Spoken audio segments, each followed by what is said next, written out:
It's time for Tycoons of Small Biz, spotlighting the true backbone of the American economy, the true tycoons of business in America, the owners, founders, and CEOs of small businesses.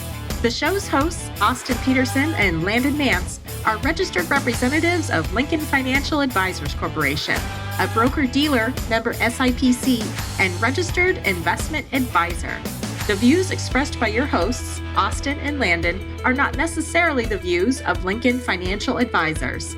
Backbone Planning Partners is a marketing name for registered representatives of Lincoln Financial Advisors. Now let's lean in as Austin and Landon connect with this week's Tycoons. Good afternoon, Tycoons of Small Biz. Today, you've got me.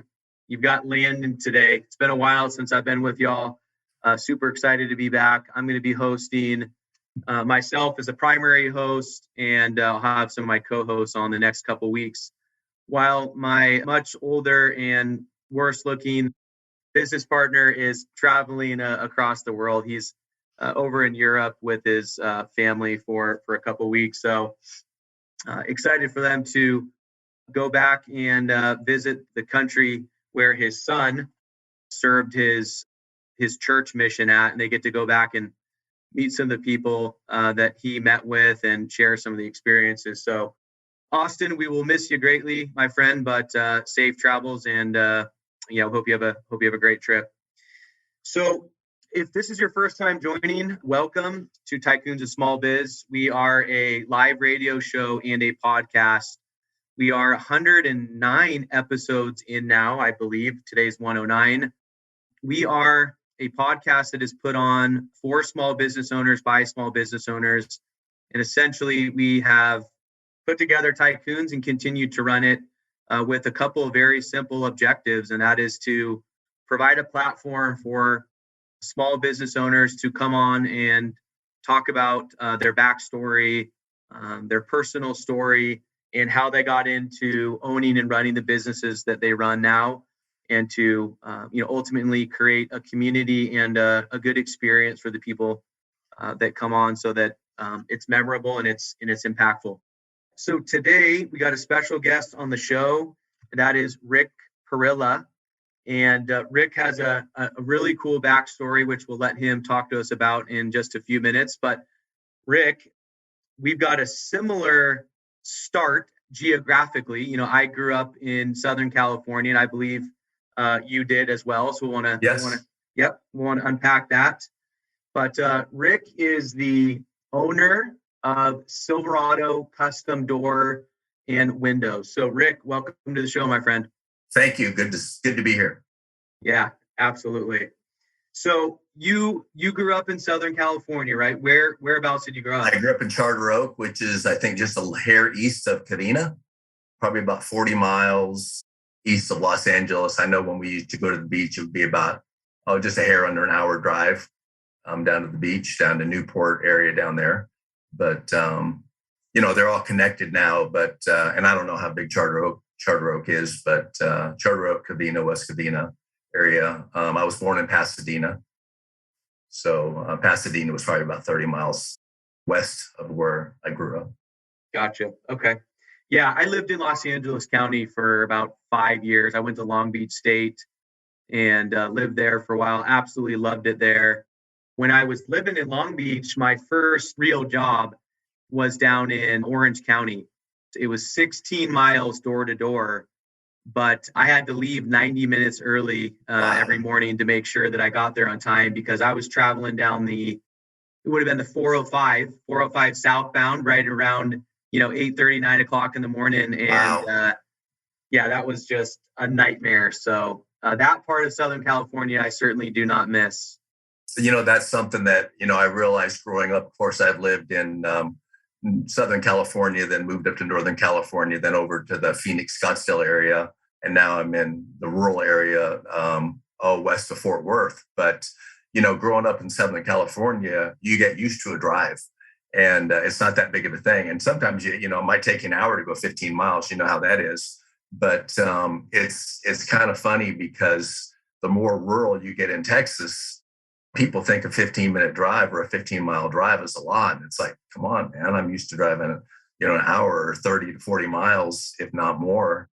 I was doing work in Diamond Bar for quite a while, and, it wasn't a bad drive. It was 20, 30 minutes, but it's kind of like it's like you go to your job and you just do what you got to do.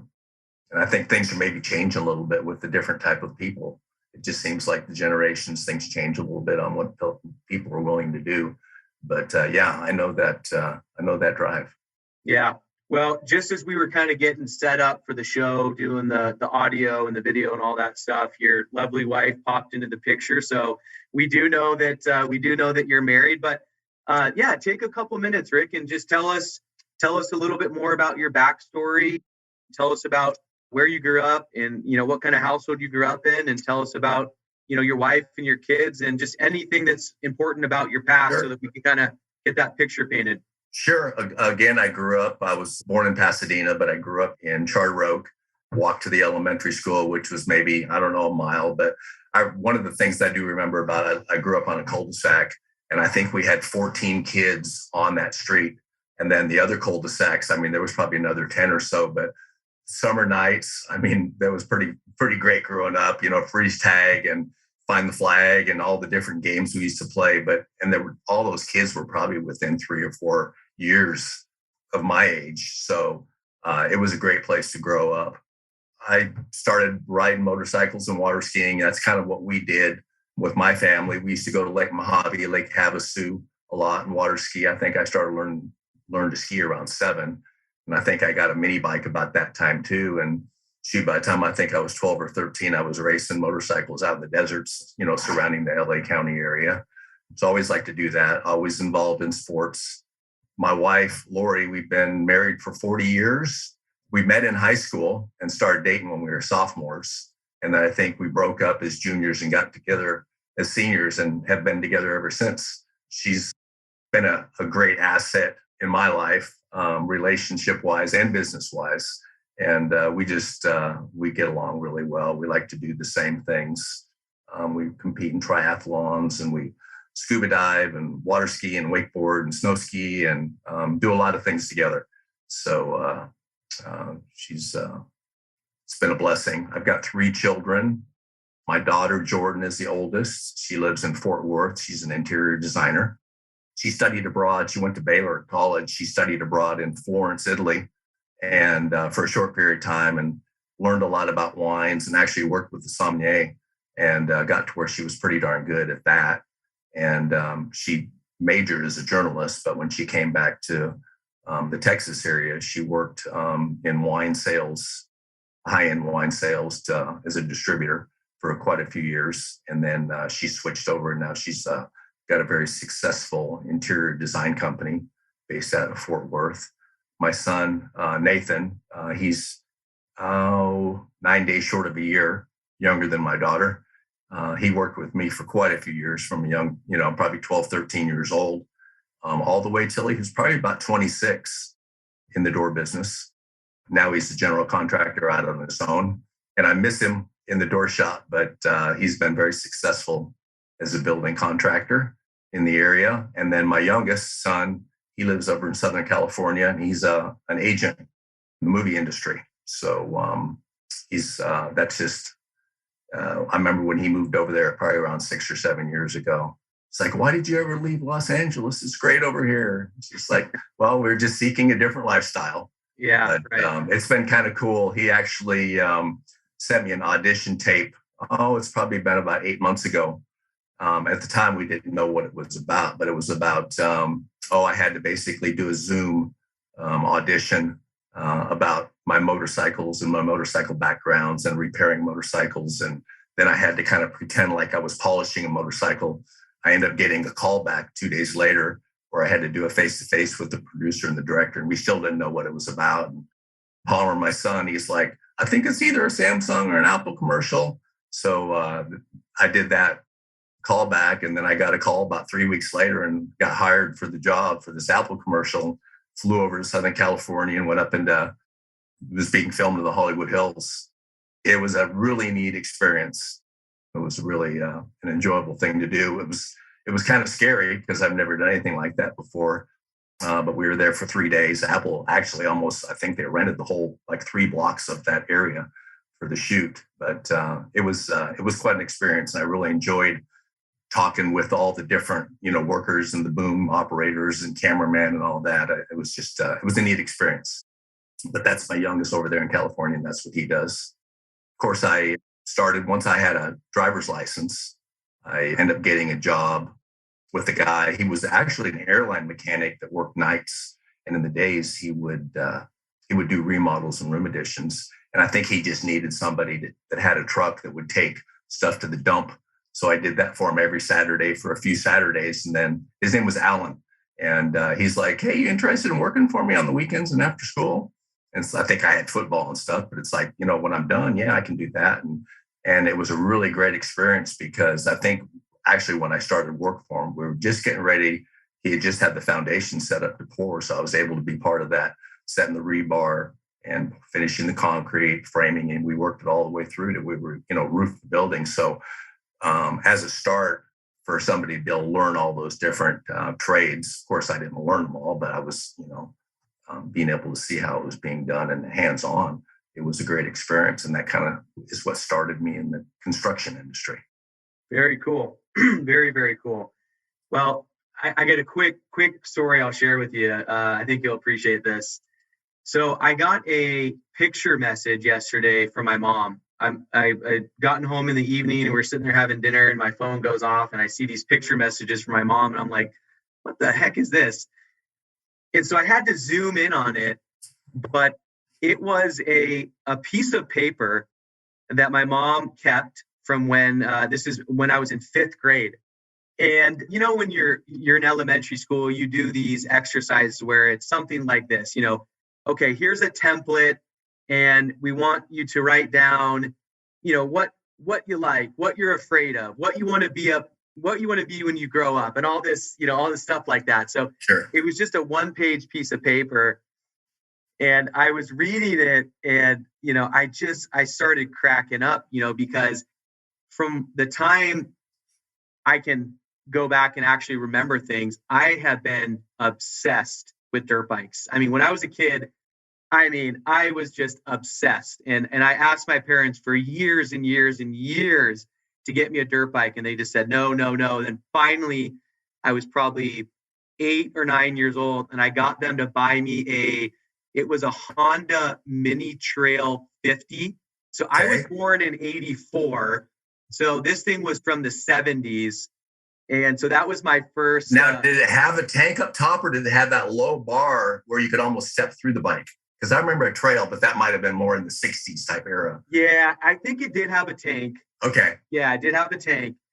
And so she sends me this thing yesterday, and the first line of it, this is what it says. I'm reading it to you. Wishes to be a professional dirt bike racer and make enough money. So that's what the first line of this thing says. So we're kindred spirits in that sense. That well, at least it said and make enough money, because I had an opportunity. I was a very good slalom skier, and I might be getting ahead of myself, but after I left Southern California and went to Northern California, we lived right basically on Lake Shasta, within a mile, and used to go out. You could go out, leave work at 7:30 and still get some nice runs in before it got dark. And I was a pretty accomplished slalom skier. And I think Mike Seiderhout at the time had a ski school.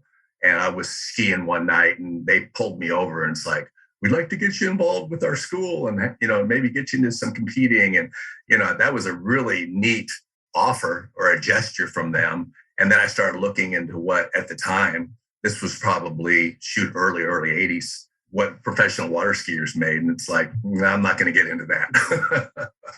Nowadays, you've got so many corporate sponsors and everything. I think they all do pretty well. But back then, it wasn't much to impress you. Yeah, right. Did you move on the motorcycles from the trail bike? I did. Yeah, I worked my way up. I had my next bike was a Kawasaki KX60. And then I rode a Honda 80 for a while. And then I had a CRF 450. Okay, that's the 4-stroke. Yep, that's the 4-stroke. Okay. Yep. And then I sold that a while ago, and then I tried to shift gears over to a four-wheeler.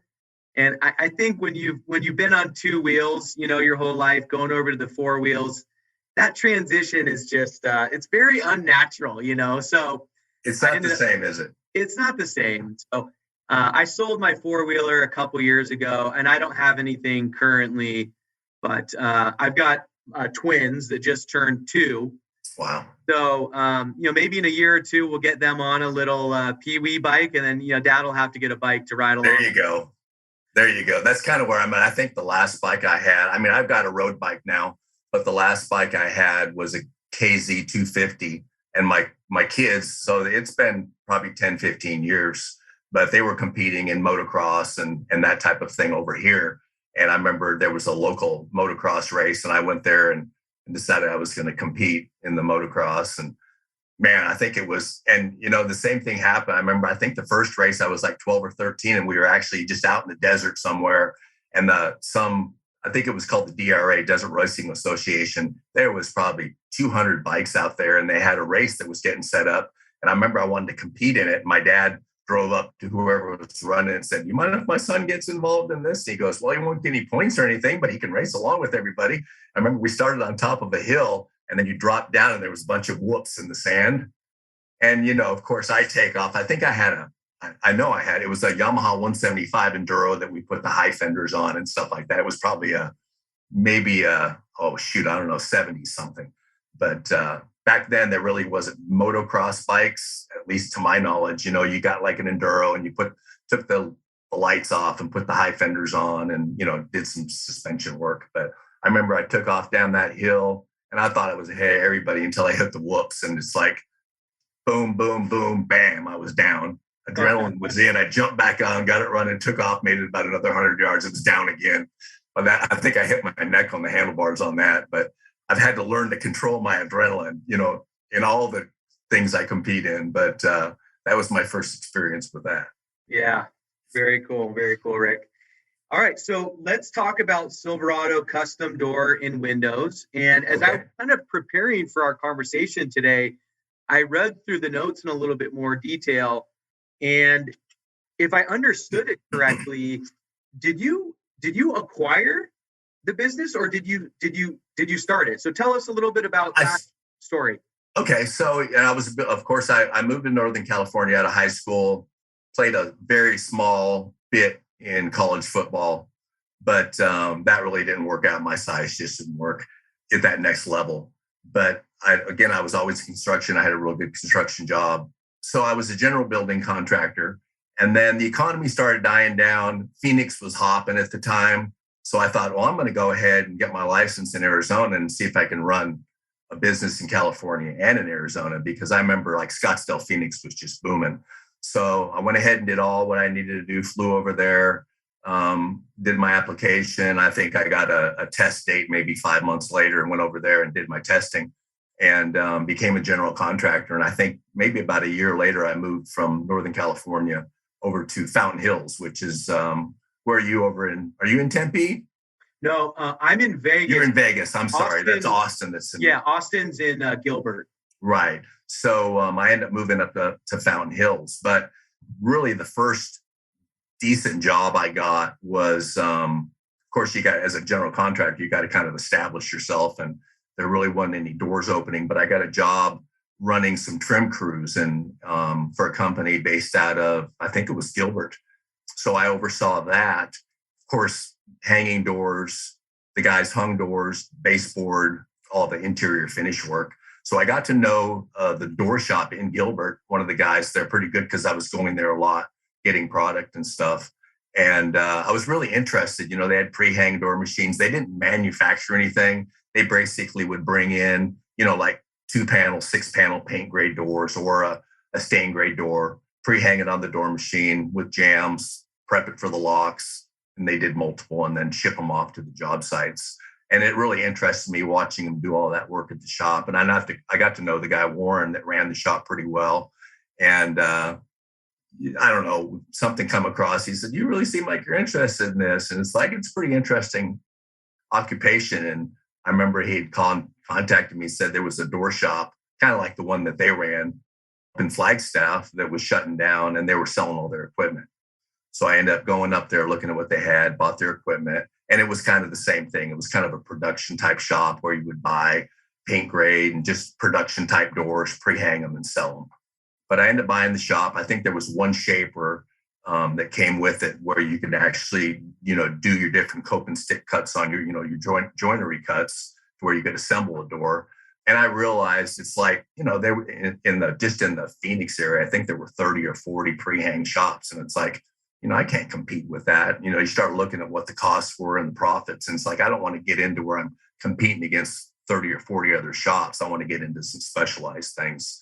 And of course, all my years in construction, one of the people I worked for in Northern California, we did a lot of finished work. We worked on restaurants and bars. A lot of times we would have to work at night when the bar was after the bar closed, but a lot of the finished work. And that's something I really enjoy doing, being able to see a nice finished product and, do those kind of things.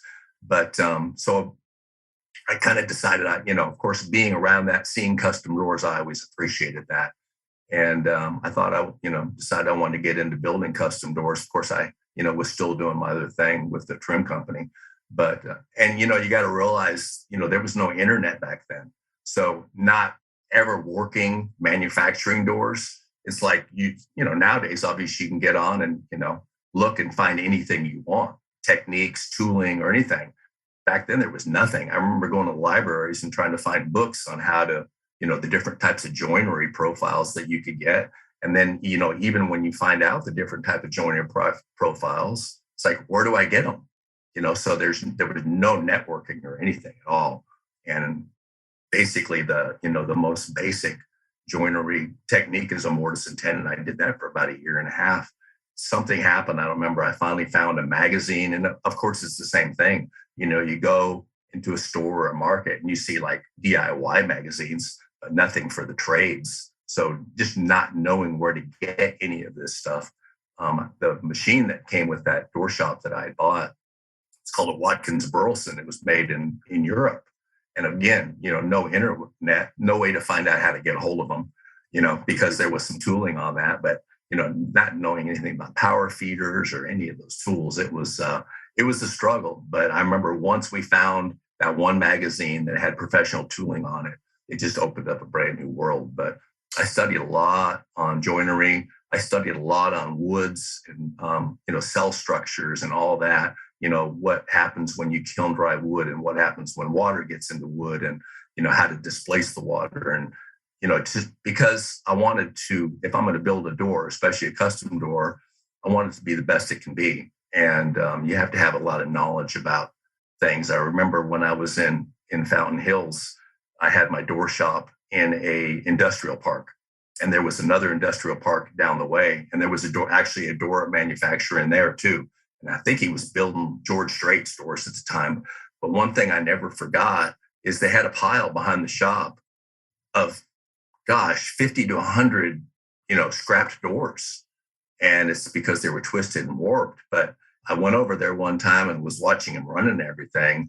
And they didn't take anything into consideration. They would run material through their molder, get the sized up stiles and rails, run them through their shaper profile and put them together. But they didn't look at the crowns of the wood. They didn't look at anything like that.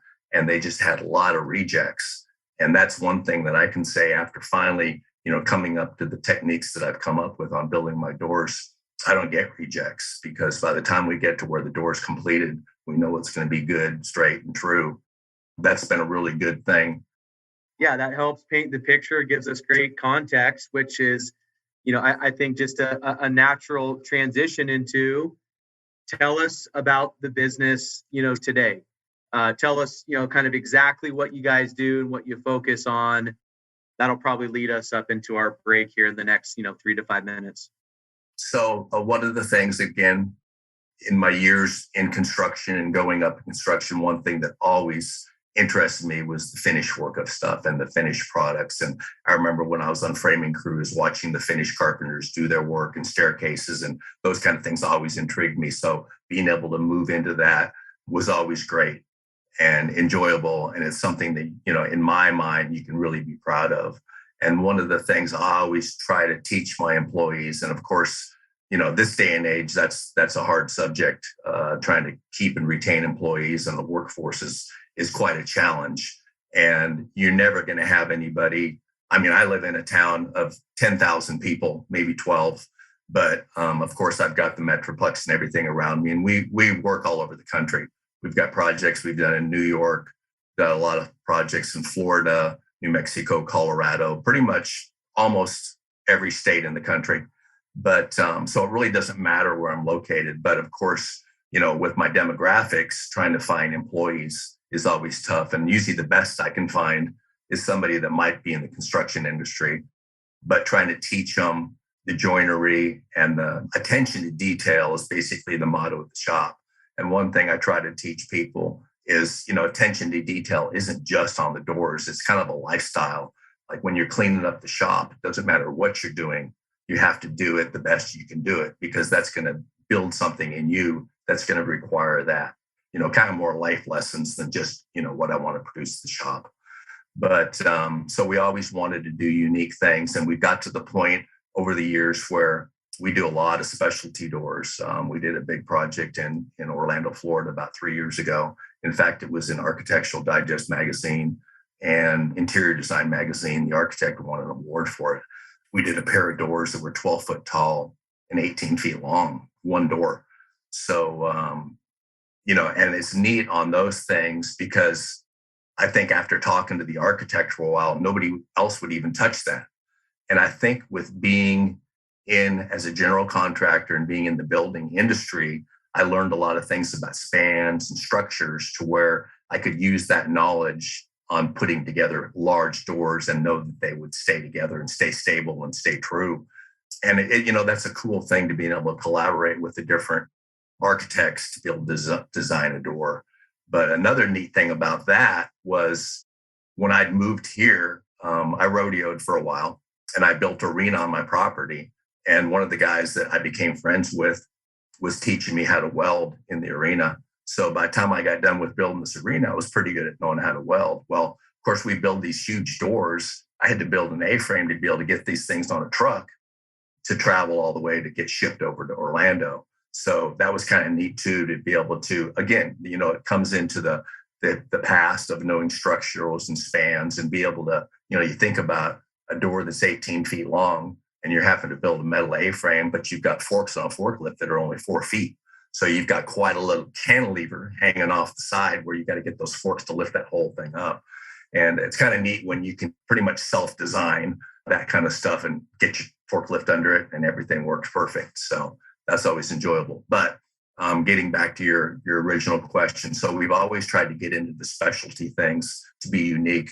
And as we started building larger doors, 6 foot by 9 foot, 2.5, 3 inches thick, and, getting them, whether it was on LinkedIn or Facebook or our website, more designers and architects started seeing that. So the more that started happening, the more specialty, extra large and specialty doors we started doing. So it's almost become a niche now. I mean, we still do a lot of everything we do is custom and it's designed just for each house. But we still do a lot of 308s and 408s and things like that. But we also do a lot of really large stuff.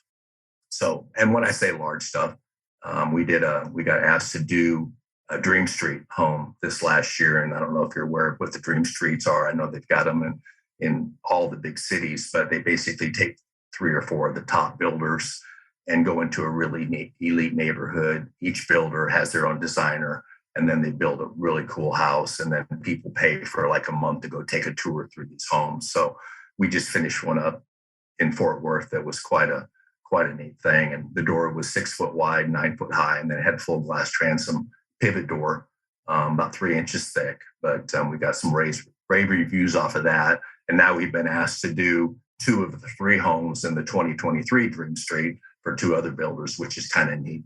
So, and again, the things like that we're seeing on the project we did in Florida, we had an architect call us out of New York City. He was designing some specialty doors for a new wing at Rice University. We were able to work with him and do some really cool things there too. So we've done work for University of Texas, University of North Texas, and Rice University, along with custom doors for TxDOT, Texas Department of Transportation, so a lot of the rest areas, along with military. We've done a lot of military work too. So, but yeah, we like to get into especially fold and slide pivot doors. We've been named as one of the 10 referred custom door builders for Fritzjurgen, which is a European pivot system, which is really popular right now. They've got hold opens and self-closing activations, and it's pretty neat hardware.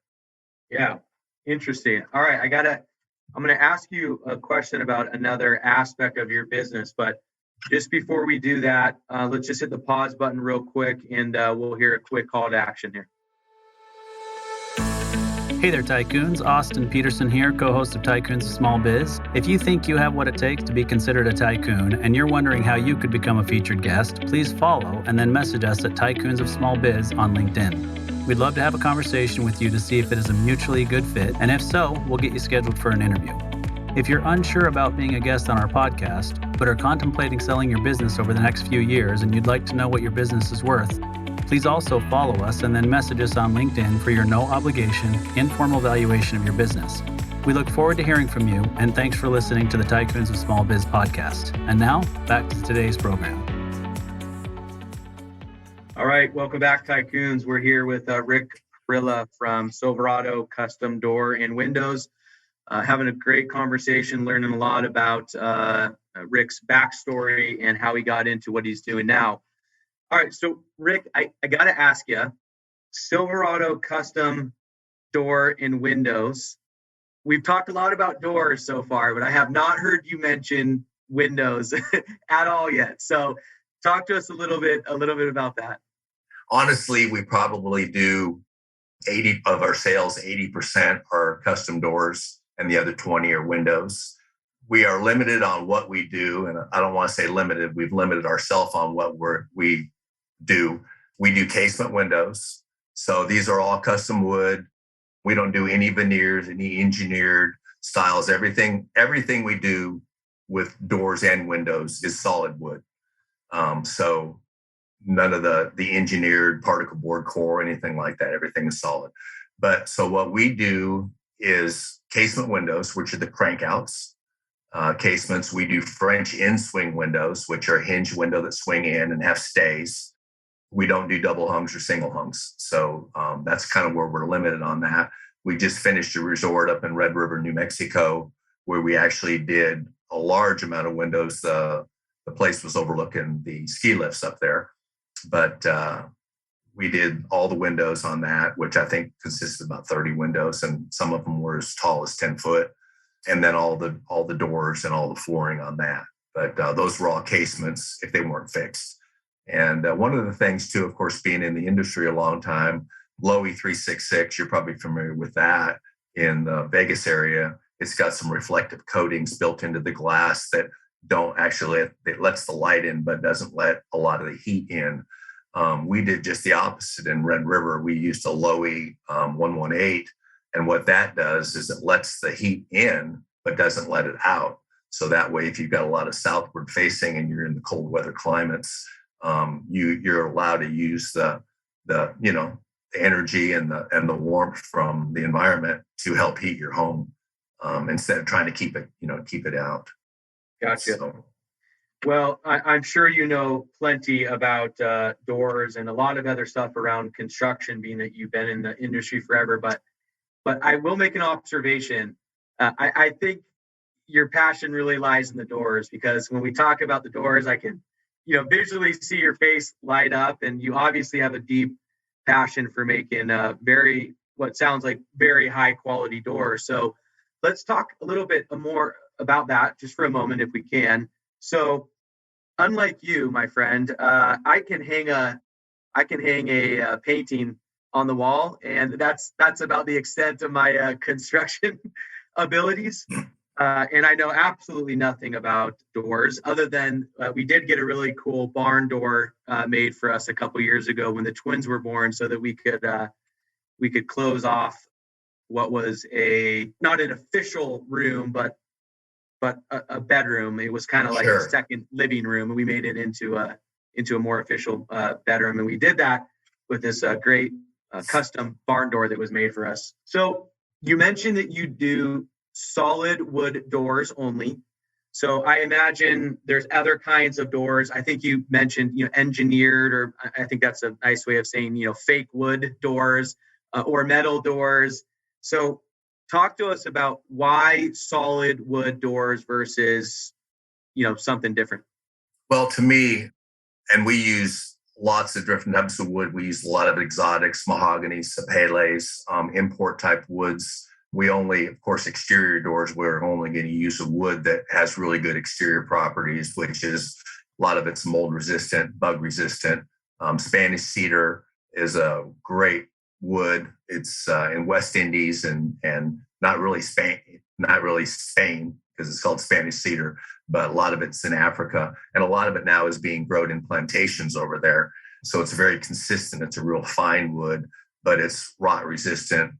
It's weather resistant. It's a hardwood, but it's still, we like to do a lot of our real big doors out of that because it's relatively light per square foot or per board foot, if you will. So there's not as much stress load on your joints, on your joinery. Of course, where your rails and your stiles together, you have a cope and stick joint, but you've also got dowels.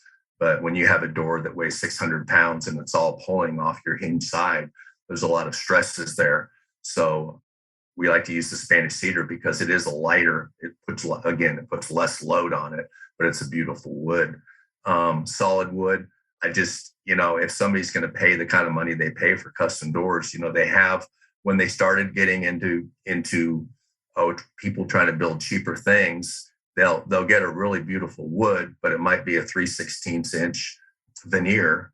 And they just get junk wood, which is usually scrap. It might be some scraps of knotty pine, little strips, maybe 1/2 inch, 3/4 inch wide that are glued together. And then they basically wrap this 3/16 inch, quality wood veneer around it. To me, it's like if you're building a custom, let's say rebuilding a Porsche or a Lamborghini or Ferrari. Well, you don't want to, people do it. People put the body around a Volkswagen chassis or something like that, but you really don't have a Lamborghini there or a Porsche. It's a replica. And we just believe if we're going to build solid wood doors and charge what we do for the doors, we're going to do it, quality. And the problem a lot of times, that wood inside, that's part of the structure of that door too. And if you've got woods that are soft woods being wrapped by a hardwood, you still, if moisture gets into that thing, it's going to cause a lot of instability. And that's one of the things we try to pick, again, when we're building, especially exterior doors, woods that are stable and aren't going to move to where, that door in 20 or 30 years is still going to, when it latches against the door stop, it's a nice, nice level latch. It's not touching at the bottom and, 1/2 inch away from the stop at the bottom, at the top.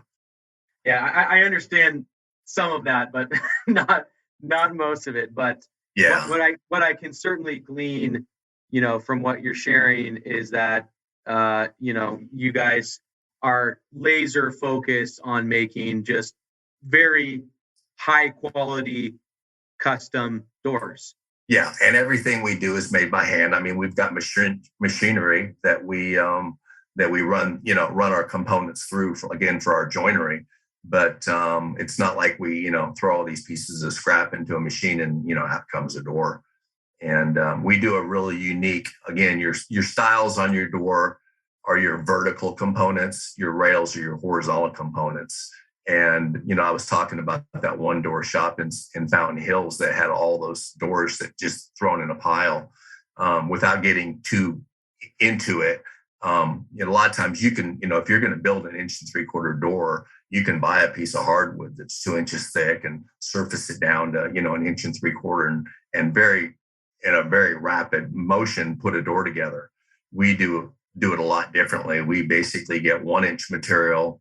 We get it all surfaced. We stack it for a few days, crown it and grade it, find out which way it's wanting to move. And then we actually glue those in a press together to create a style. So let's say you have a piece that's got, let's say I'm going to grade it as a B, it might have a slight arc on it, like the top of a football.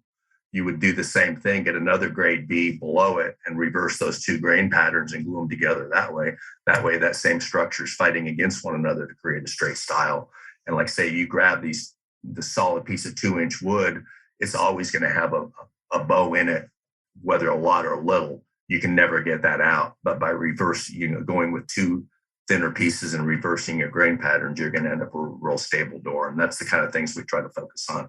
Again, I've never had to replace a door in 35 years of business, and a lot of people are replacing dozens a year, and that's just something that we really strive to do. Not only do we want the door to be a beautiful, appealing look, we want it to be put together proper. And doors excite me, and that's kind of neat because I've been doing this a long time, and I still love going to work. I'm still hands-on every day working with the guys. And it's neat because every door, especially if we get into doors that are carved and things like that, every door is a piece of art. We kind of consider it a piece of furniture. But it's neat when you can send something out the door or go install it, which we do install a lot, and just have people, ooh and all over it. It's rewarding. Yeah, absolutely. I can imagine. So, Rick, there aren't a ton of people that are walking this earth that can say, that I started in running, successful business in the trades for 35 years. So obviously you're doing a few things right. You made a comment earlier which really struck me, which was, I'm not just teaching my guys to make these really high quality custom doors, but I'm also teaching them that cleaning up the shop to the same level of focus is just as important as making the door. That really resonated with me because I think that just gives us a really good glimpse into the way that you kind of approach your business. So being that you've been in business for this long, just share a couple insights with us. What have you done over all 3.5 decades that have helped your business stay alive and thrive and continue to make these great products, and maybe talk a little bit about the comment that you made about keeping and retaining employees. So yeah, just share some thoughts and insights around that, because I think what you have to share will be really valuable to the people that are listening. I haven't thought about that question really, so it's kind of hard to come up with something real quick. But of course, I've gone through recessions. I've gone through in the 80s and even in the 90s. We've seen a downturn. One of the things that I felt with me is, and being in the construction industry before I got into the door business, you would see when you'd have the economy take a turn for the worse, so many people would kind of just disappear. And then all of a sudden, when the economy got good again, all these people would come out of the woodwork. And it kind of started happening. I see a lot, not necessarily in the door industry, because so many companies have gone out of business. It's kind of, especially the custom door business, there's just not people teaching that trade anymore. Mm-hmm. And it's scary because it's a dying trade. And they're getting a lot of machines to do a lot of things, but the level of quality isn't there. But the bad thing is people are starting to see less and less of the quality. So a lot of people are starting to accept a lesser quality product. And that's in everything I see. We go on job sites and, measure openings and stick levels on walls, and the quality has dropped drastically over the years. And that's sad. But, the workforce, I think, in all the construction industry has dropped a lot. But to me, the few things that I can say is stick with it. There's been times haven't always been great. There's times that are really tough. And it's great to have a wife that'll stand by you and support you, when things get, kind of tough. It's like, I've been to the point, it's like, shoot, where's the next job coming, and thank God the phones rang. But I tell you, about the last 10, 15 years, it's just been constant. I've actually, this last year, we worked almost a year straight. I think I had 6 Sundays off, and I finally got caught up. Now, that was one thing I did last year during the COVID or the year before. It's like a lot of places were closing down, and it's like I've never felt like I wanted to turn work down. And I took on a lot of jobs, and I got behind. But of course, fighting with the COVID and shortages in the lumber industry, it was a trial. But we survived it, and I think we finally got caught up about 5 or 6 weeks ago. So I've actually had, the last 6 weekends home, which has been kind of nice. Get to go watch the grandkids play their sports and kind of, get back to a normal routine. And, we've made a little bit of a decision, too, that we're going to start picking and choosing a lot of our jobs because we can do that now. You don't have to take every job that comes along. But again, to me, is being consistent is just sticking around and fighting through, hanging in there, get as much knowledge as you can with what's going on in your industry. I mean, to me, knowledge is a lot. There's a lot of things that are changing, and you need to be apprised on all that. One of the suggestions that I would give to anybody that's just starting out is, to me, learning the business was never difficult. I was always hands-on. I've never shied away from taking any new challenges, even from, starting a business in 2 different states. I was never worried about being successful because I always knew that I knew what I was doing. And I thought somebody else can do it. There's no reason I can't do it. But the one thing I would say is learn how to run a business and handle money, because no matter how good you are at building doors or building houses or whatever industry you're in, you need to know how to handle and manage your money. And that was something that was a learning experience over the years, from when I started, that I never had. So it was kind of hands-on learning and trial by error, and finally got that figured out, but probably 20 years too late. So yeah, well, we're trying to solve a sliver of that problem for some folks. That's something that we talk to a lot of our business owner clients about regularly, just trying to shift the mindset a little bit from just constantly kind of looking in the rear view mirror, and then seeing where you've been, and then, looking at your bank account to understand where you are, to this different approach of let's look forward through the windshield and kind of project out into the future and anticipate some of your needs, in the future, as opposed to kind of just being, more reactive to the past. But that being said, you said something there that was really caught my attention. And I think in younger generations, really including myself, so I'm 38, but I think a lot of entrepreneurs in their 20s and 30s, there's this mentality of, building a business in a very short amount of time, 2, 3, 5 years. And then all of a sudden, you're this huge company and you're wildly successful.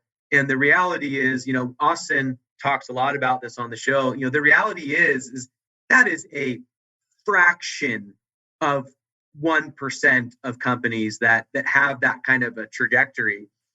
And I love how, transparent you were in the comment. You said, here we are now, we're really in this position where we can pick and choose the jobs that we want. And, you're 35 years into your business, and so I think that's just a really good lesson for us younger generations to learn and understand that, building a successful, sustainable business that you want to be around, for decades into the future, this does not happen overnight. This does not happen in 1 year, typically not in 3 or 5 or even 10, so just extending, the outlook, for building a business, I think is just something that is just extremely important, because that's the reality, is that a lot of, successful business owners, their first 3 or 5 or 10 years in business probably weren't all that successful, but the next 5, the next 10, the next 20 years, that's when you really start to see the fruits of your labor. And, a short comment on that, being around so long, I've established a lot of connections with mills over the years, lumber mills, because we buy mill direct most of the time. you have to buy larger quantities. But when COVID hit, I mean, we're doing some really multi-million-dollar homes over in South Texas right now that we're going to really be doing for about the next 3 years. And they wanted some specialty woods. And, with the COVID stuff, so many mills had shut down. And, we're searching around. But I mean, I've got probably 13 or 14 mills that I've been dealing with over the last 20 years. And it's kind of neat to have that resource to be able to go. And we've been able to find the lumber. Now, of course, the costs aren't, what we were hoping. But that always gets passed on to the builder, unfortunately. But it's nice. And again, it takes all those years of getting to know people and doing business with people to be able to have those connections that end up paying off in the long run. You're not just establishing new relationships. They've been around for a while, and that helps. Yeah. Perfect segue into our closing thought here. So relationships, obviously, business has been around, been successful for, over 3 decades.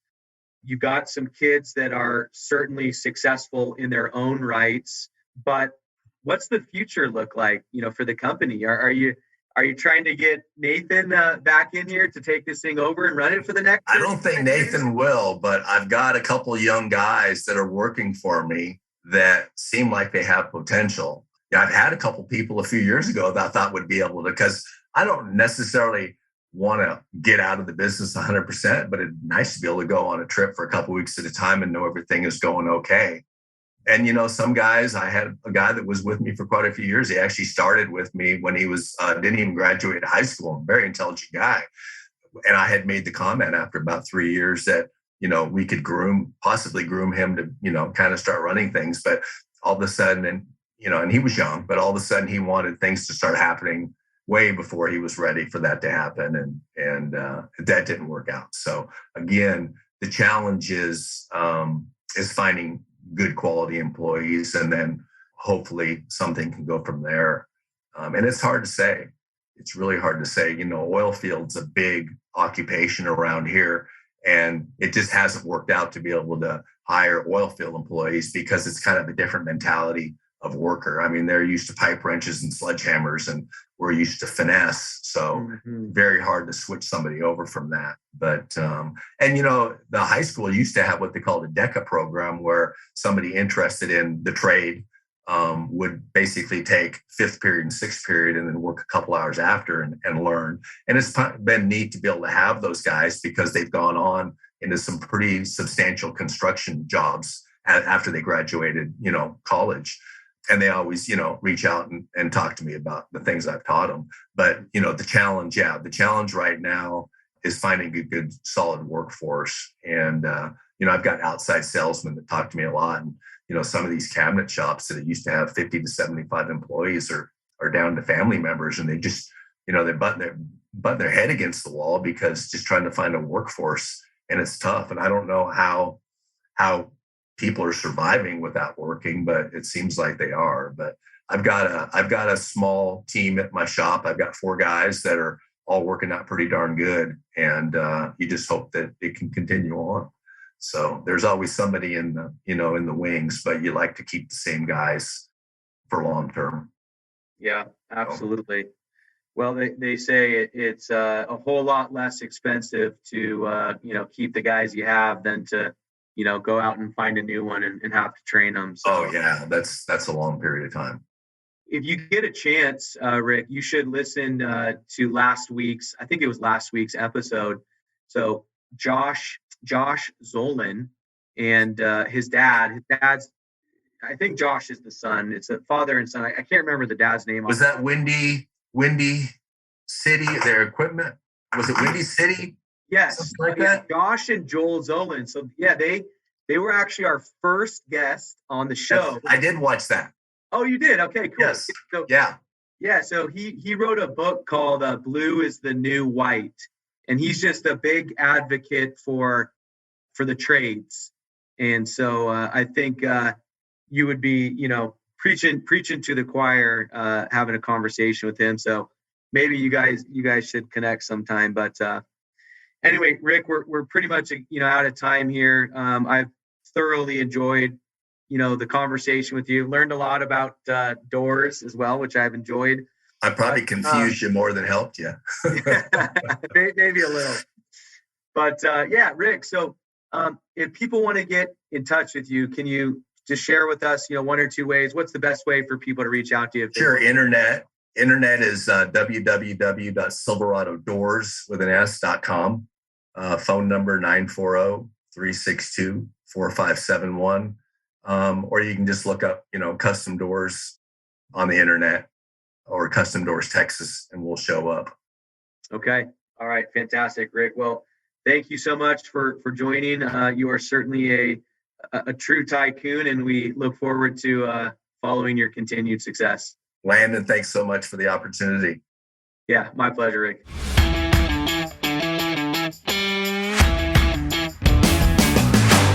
You've been listening to Tycoons of Small Biz, proudly hosted by Austin Peterson and Landon Mance.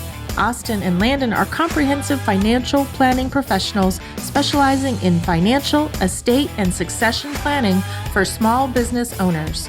Austin and Landon have offices in Scottsdale, Arizona, and Las Vegas, Nevada, and represent clients in 14 states throughout the country. Join Austin, Landon, and the featured tycoons live every Tuesday at 1 p.m. right here on Business RadioX and your favorite podcast.